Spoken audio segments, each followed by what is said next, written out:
Because what looks like a simple interaction, typing a prompt, getting an answer, is actually connected to one of the most resource-intensive systems ever built, a system that stretches across continents, consumes vast amounts of energy, and depends on infrastructure that most people will never see.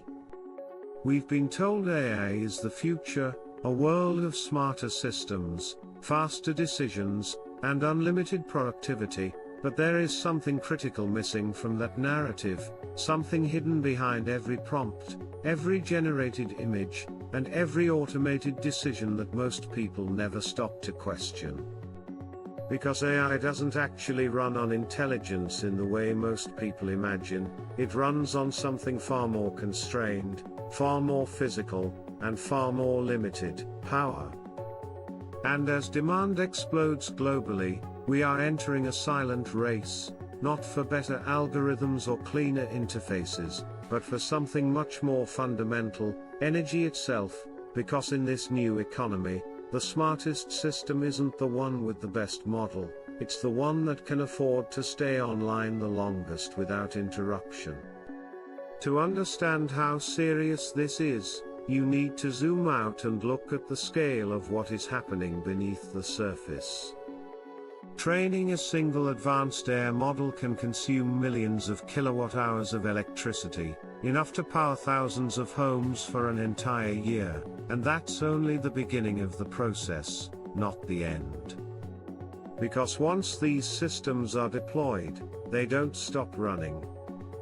Every search, every recommendation, every automated process triggers an invisible chain reaction inside massive data centers, where thousands of specialized chips are constantly working, calculating, generating, and consuming energy at an unprecedented scale. Now multiply that by billions of users, across thousands of platforms, running simultaneously, 24 hours a day, 7 days a week, without pause, without rest, without any real off switch. What you get is not just growth. You get a surge.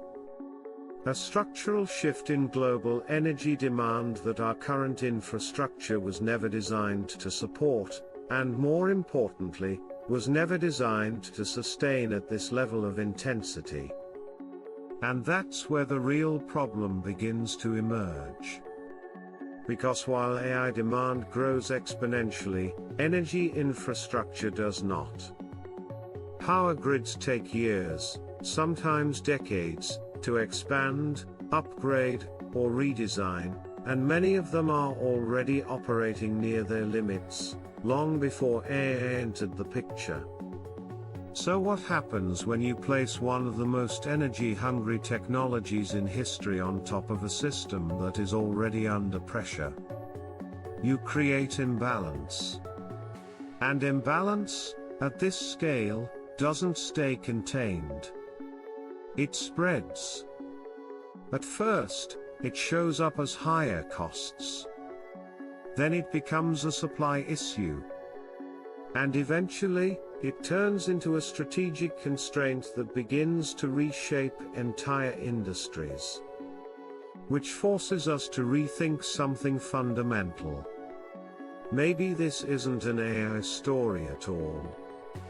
Maybe this is an energy story disguised as technology. Because behind every breakthrough, every new model, every leap in capability, there is a physical cost that cannot be ignored: electricity, cooling, infrastructure, and the complex systems required to keep everything running without interruption. And once you start looking at AI through that lens, the entire narrative begins to shift in a way that is difficult to reverse. Because now you're not just looking at innovation. You're looking at dependency. Every AI system lives inside a data center, and these are not simple facilities, they are industrial-scale environments designed to operate continuously, filled with thousands of high-performance chips performing trillions of calculations every second. Those chips generate heat, massive amounts of it, and heat is one of the biggest constraints in computing. So to keep these systems running, companies need advanced cooling solutions, from liquid cooling systems to water-intensive infrastructure that consumes millions of liters per day in some cases, creating another layer of demand that most people never consider. And all of that requires even more energy, which creates a feedback loop. More AI leads to more computation. More computation leads to more heat. More heat requires more cooling. And more cooling requires more electricity.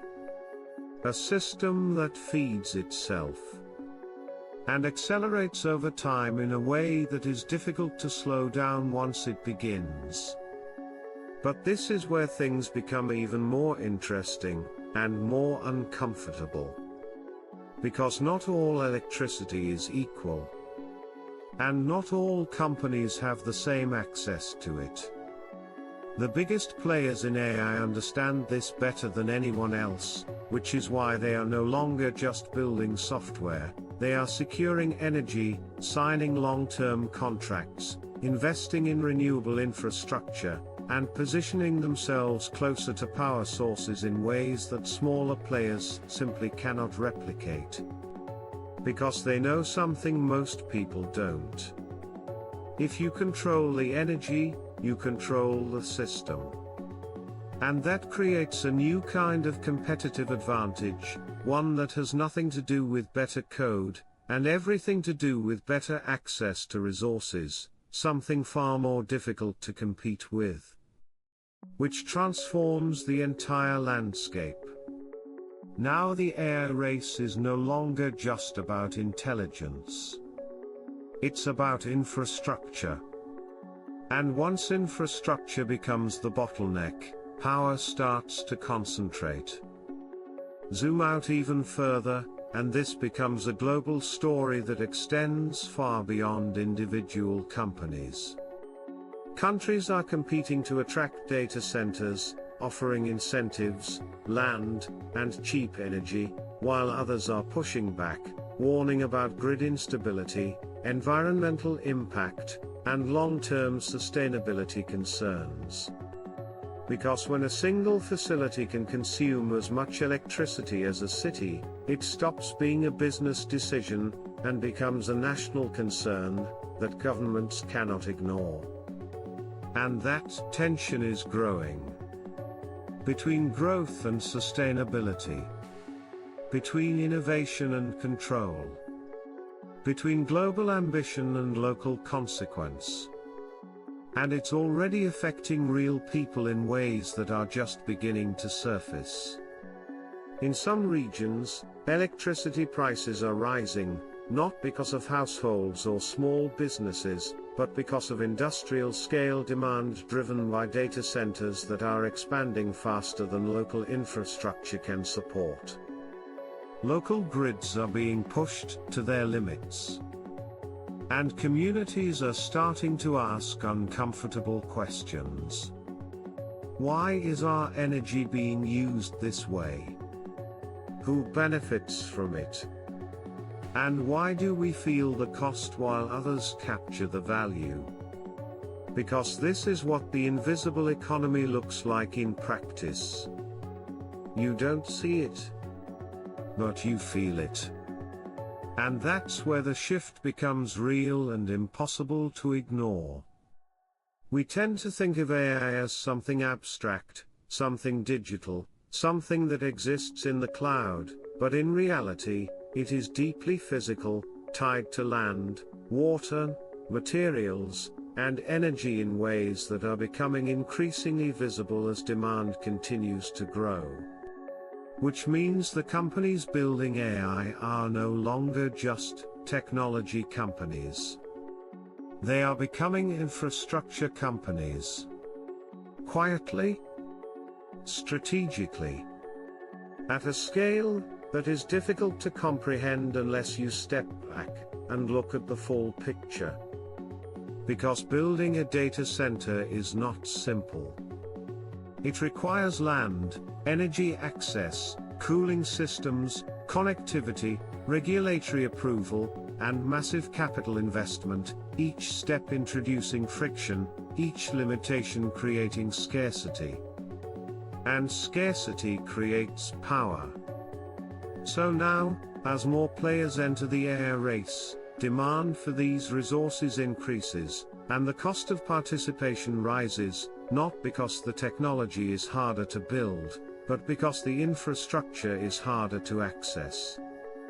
And that changes who gets to compete. Because at a certain point, intelligence alone is not enough. You need resources. And those resources are limited. Which leads us to the next phase of this transformation. What happens when demand continues to grow, but supply cannot keep up? That gap becomes the defining factor of the system. Because it forces trade-offs. Higher costs. Limited access. Slower expansion. Or a complete restructuring of how AI is built and deployed in the future.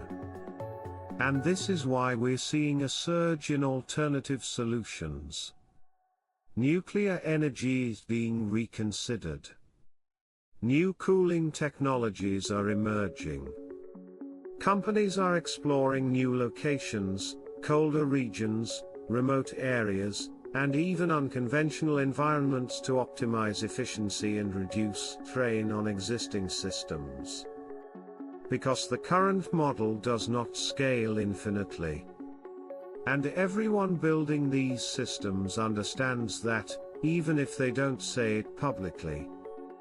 But beneath all of this, there is an even deeper layer that ties everything together. Control. Because this isn't just about energy. It's about who controls the ability to generate, distribute, and sustain intelligence at scale in a world where demand continues to rise. And that has implications far beyond technology. It affects economies, geopolitics, global power structures. Because in a world where AI drives productivity, efficiency, and decision-making, the ability to power AI becomes a strategic asset, something that nations and corporations will compete for more aggressively over time. Just like oil once was.